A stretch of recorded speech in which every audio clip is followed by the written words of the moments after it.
Hi friends, welcome to my channel. Andhra Pradesh ప్రభుత్వం salon షాపులకు ఉచిత కరెంటు పథకం అయితే పెట్టిందండి. సొంతంగా నిర్వహించే సెలూన్ షాపులకు ఉచిత విద్యుత్ అందిస్తున్నారు. కటింగ్ షాపులకు ఉచిత కరెంటు కోసం ఎలా దరఖాస్తు చేయాలనే విషయము మనం ఈ వీడియోలో అయితే తెలుసుకుందాం. మీరు ఇంతవరకు నా ఛానల్ సబ్స్క్రైబ్ చేసుకోకుండా ఉంటే దయచేసి సబ్స్క్రైబ్ చేసుకోండి. అలాగే ఈ వీడియోకి ఒక్క లైక్ ఇచ్చి షేర్ చేసుకోండి. వీడియోని ఎక్కడ స్కిప్ చేయకుండా చివరి వరకు చూడండి. ఆలస్యం చేయకుండా వీడియోలోకి అయితే వెళ్ళిపోదాం. ఆంధ్రప్రదేశ్ ప్రభుత్వం నాయి బ్రాహ్మణుల కోసం ఉచిత విద్యుత్ పథకం అమలు చేస్తున్న సంగతి తెలిసిందే. సెలూన్లు అంటే కటింగ్ షాపులు నిర్వహించుకునే నాయి బ్రాహ్మణులకు నెలకు 200 యూనిట్ల వరకు ఉచిత విద్యుత్ అయితే అందిస్తుంది. 200 యూనిట్ల వరకు విద్యుత్ వినియోగానికి కరెంటు బిల్లులు చెల్లించాల్సిన అవసరం అయితే లేదు. దీనికి సంబంధించిన జీవో కూడా ఇప్పటికే విడుదలైందండి. నవంబర్ నుంచి రాష్ట్ర వ్యాప్తంగా ఈ నిర్ణయం అయితే అమల్లోకి వచ్చింది. అయితే సెలూన్లకు ఉచిత కరెంటు పథకాన్ని ఎలా దరఖాస్తు చేసుకోవాలనే దానిపైన చాలా మందికి అవగాహన అయితే లేదు. ఈ నేపథ్యంలో అక్కడక్కడ దళారులను ఆశ్రయించి మోసపోతున్నారు. ఈ నేపథ్యంలో ఉచిత కరెంట్ పథకానికి ఎలా దరఖాస్తు చేసుకోవాలనే విషయాన్ని మనం ఇప్పుడు తెలుసుకుందాం.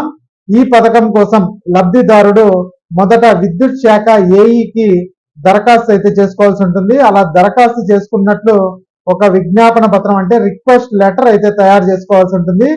ఈ లెటర్ కు లేబర్ లైసెన్స్ అలాగే సెలూన్ షాప్ ఎదుట లబ్ధిదారుడు ఎవరి పేరునైతే మనం ఈ పథకం తీసుకోవాలనుకుంటున్నామో అతను సెలూన్ షాప్ ఎదురుగా నిలబడి ఫోటో అలాగే కరెంట్ బిల్లు ఫోటో అయితే తీసుకోవాల్సి ఉంటుంది. ఆ photo plus current bill xerox, MRO office నుంచి కుల ధృవీకరణ పత్రం, దాంతో పాటుగా లబ్ధిదారుడి ఆధార్ కార్డు అలాగే ఆదాయ ధృవీకరణ పత్రం సమర్పించాల్సి అయితే ఉంటుంది.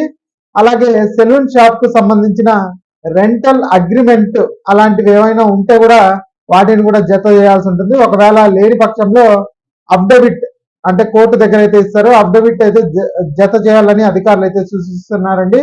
ఇక రిక్వెస్ట్ లెటర్ తో పాటుగా ఈ పత్రాలన్నీ జిరాక్స్లు అలాగే అఫిడవిట్ ఒరిజినల్స్ ఇవన్నిటిని జత చేసిన తర్వాత మరొకసారి సరి చూసుకొని ఈ దరఖాస్తు సెట్ ను విద్యుత్ శాఖ ఏఈకి సమర్పించాల్సి ఉంటుంది.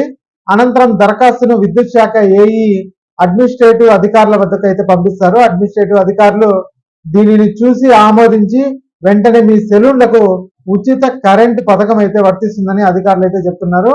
కాబట్టి మీరు ఎవరైనా అప్లై చేసుకోకుండా ఉంటే దయచేసి అప్లై చేసుకోండి. ఇక ఈ వీడియో నచ్చినట్లయితే ఒక లైక్ చేయండి, అలాగే మా ఛానల్ని సబ్స్క్రైబ్ చేసుకోండి. Thanks for watching.